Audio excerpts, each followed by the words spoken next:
Welcome back to my vlog sa aking YouTube channel, Kabakal Vlog. Ang aking vlog ngayon, ang aking video ay itong ating area, kung gaano ba kalaki yung ating project site.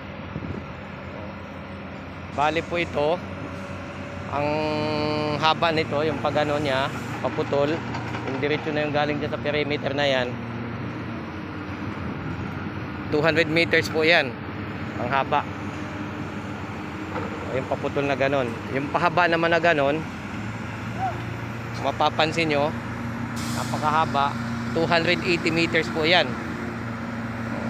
Ayan, kasi ang nakalagay nito sa plano, ang lot area nito 7.5 hectares, pitot kalahati itong hektarya, 75,500. Tama, 75,000 square meter ito. Kaya malapad-lapad yung lupa ho yan ha. Pero yung building, umigit kumulang ito, nasa 5 hectares yung building. Kasi yung natitira, parking lot yun. Yun doon, sa may bakanting yung lugar na yun na lupa. Wala doon, kung ipapansin nyo, may mga container van doon. Yun, parking lot yan.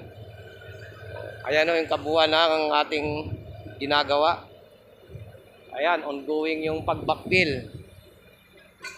Pero ito yung pag-backfill, yung mga natapos na mabuhusan ng mga kulom kasi sinusundan na ng biga. Ayan. Itong area na to sa Sunto. Ito, Suntong area ito eh. Puno na yan ang biga.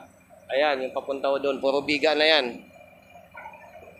Meron tayong intermediate dito na biga. Ito, yung connecting lang doon sa biga din. Kaya intermediate yung tawag niyan.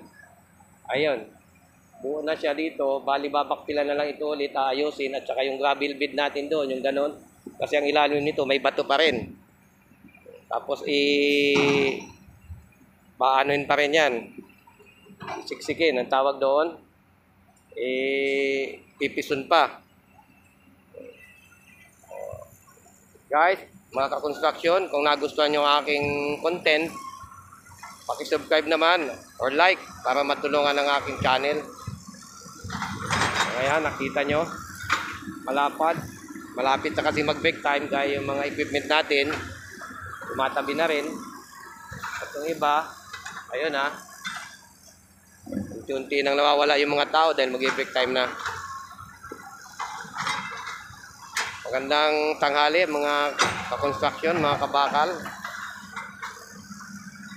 Lagi po tayo mag-ingat at lagi tayong nasa malusog na pangatawan para tumagal po ang ating buhay. Maraming salamat at God bless po. Advance Merry Christmas. Bye-bye.